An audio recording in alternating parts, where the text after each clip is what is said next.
Potawatomi for Englishmen. The Sauganash was actually run by everybody's favorite French-Canadian Creole fiddle player, Mr. Mark Bobby, and running through the hotel saying, I fiddle like the devil, I keep hotel like hell.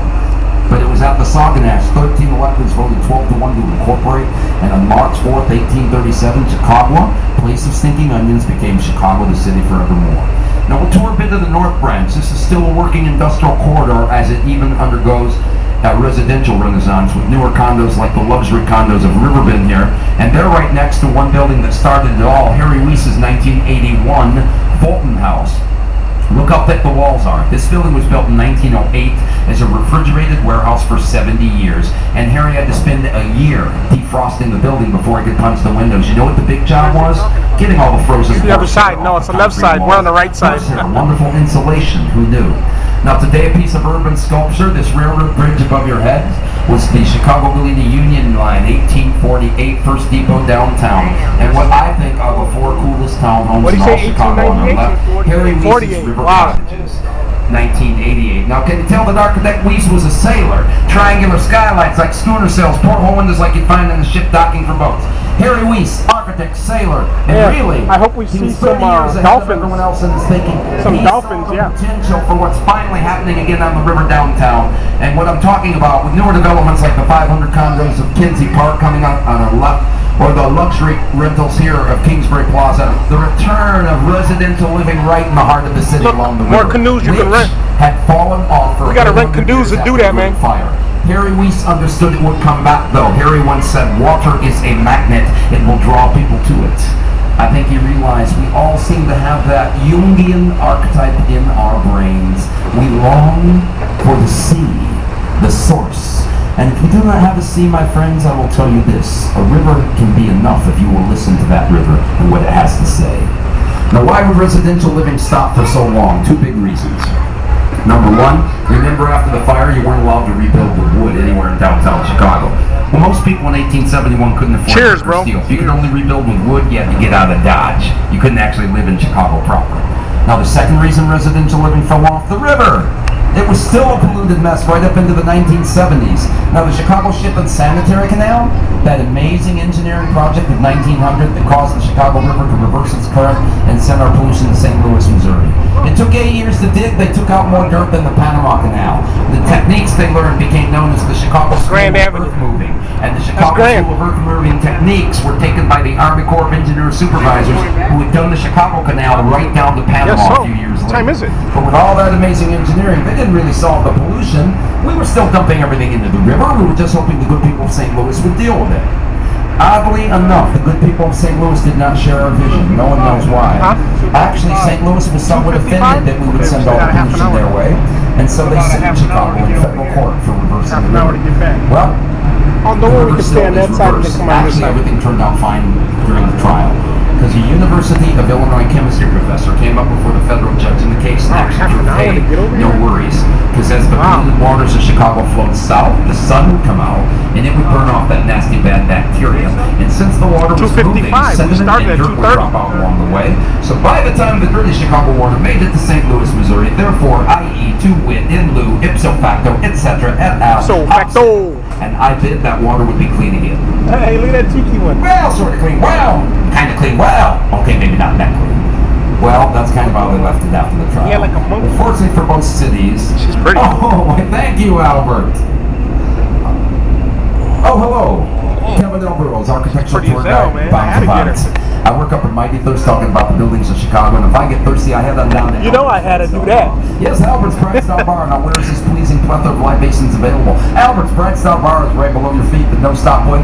No need for you to go down there, Albert, and the flesh has come to the top deck to take your order now, and he will bring it to you straight away. You won't miss a building. We now return you to your regularly scheduled tour. Well, that's kind of how they left it. Oh, we were not on our regular schedule? The river is cleaner today than it was 100 years ago. In fact, in 1993, the EPA said we no longer would have to call the river toxic, just call it very polluted. Now, that sounds terrible, but you have to understand, the river was a dumping ground for industry and an open sewer system for so long, it's going to take a while to turn it around. That the river in the 80s and 90s really did make a turnaround. Slowly but surely it's getting cleaner.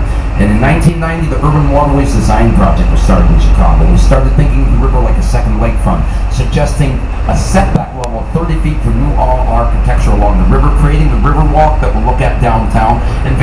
cleanup projects as well. And the latest thing going on with the river, the federal EPA has suggested, and Chicago's actually going to try this, in the future, the Chicago River may become a recreational swimming destination. I'll let you know how that goes. Now, it can be friend or foe as well. Look at Kinsey Street Bridge, the Yellow Bridge House, the pilings. They caused an economic disaster, the Great Chicago Flood of 1992. Slow down! To protect the bridge house from getting hit by river barges, they were put in the wrong place. Now, the workers didn't know it because they had outdated maps, but their pilings were situated directly on top of 62 miles of abandoned underground railroad tunnels in Chicago. The remnants of a 131-car miniature locomotive tunnel, those tunnels still empty in all the basements downtown. January 1992, a cable guy about the only people that even go down in those tunnels today. He's down there laying cable, he looks up, he finds a leak. I don't know, maybe he said, well, dude, better report back, because the city of Chicago was informed of the problem. Almost 4 months to award a $10,000 repair job, yeah? You go down there, patch a leak in the story. Not quite, they didn't get around to it, they let it go. Finally, on April 13th, what the hell is 1992, they've got a drilling company down there looking at the problem. Oops. The hole gets bigger instead of smaller. 15 minutes later, 250,000 gallons of murky Chicago River water, like a barreling locomotive, is flooding the Merchandise Mart, Marshall Field's department store, the Chicago Daily News building. All over the city, everything's flooded. It's a big mess, and the cost of procrastination. An estimated $10,000 repair job, but they jumped on things too sweet, ends up costing the city of Chicago well over $1 billion in cleanup and damages, forevermore known as the Great Chicago Flood. And after that, the person responsible for inspecting the tunnels, let's just say he's no longer the person responsible for inspecting the tunnels. Now we're going to leave the north branch, head for the south branch as we cross the main stem. By the way, you're at about 15 to 21 feet of water right here where we're traveling today. Now you can look at Franklin Street or Lake Street. These are the same kind of bridges. Chicago's bridges were inspired by the bridges of Paris. It's called the Trunnion Bascule. Bascule derives from the French for seesaw. So each leaf of this bridge is turning on the trunnion pin with a counterweight, and you've got a motor the size of a Volkswagen Beetle. You move that counterweight and you can raise this bridge in 2 minutes time. If you're in Chicago in the spring and fall, you can see these operating. They open on Wednesday and Saturday mornings for flotillas of sailboats. On our left, hey, I take a picture of the Great Lakes Building, friends, because of what stood before. In 1860, here was the Wigwam, a rickety wood building put up in 5 weeks to host one event, the Republican National Convention. This is where Mr. Abraham Lincoln received the nomination to run for the presidency. Adaptive reuse on your right, taking an older building and giving it new life. This is one of 2 Butler Brothers warehouses from the early 1900s. No need to tear it down. Basically what happens, they renovated it, added balconies for barbecues. Boom, it's residential living Randolph Place right downtown. Now you'll notice the Amtrak and Metro train lines parallel to the boat, and they will course through the ground floor of the Boeing building, world headquarters of Boeing Corporation. Perkins and Will, 1990, Ralph Johnson, architect. I call this postmodern with an early European modernist influence in the design. Now this is actually an air rights building. The railroads own all the land we're looking at right here. Chicago gave the railroads anything they wanted in the 1800s and said, hey, don't have your tracks go through some southern city, come on up through Chicago. So we could be the railroad hub of America. And you couldn't take a single train from New York to California back in the day. You had to change trains in Chicago. And if you stepped off a train in Chicago, your pocketbook got lighter. You left a little jack, a little money behind. So air rights really means you buy the air from the railroad and you build on stilts and you've got to stay out of the way. Problem, far corner of the building overhangs a switching yard. What do you do with 12 floors if you can't support it from the ground? Lift it from the ceiling. See that rolled steel truss? That's called a cantilever. Just like a giant arm. A calculator. 12 floors.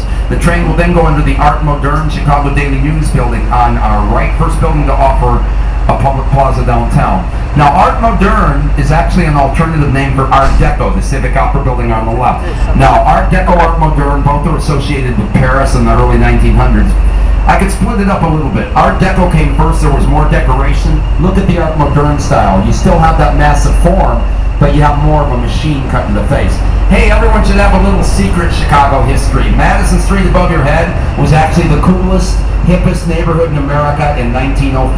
We called this area Hobohemia, a working class intellectual district of hobos, artists, anarchists, and the wobblies, the industrial workers of the world fighting for that one big union.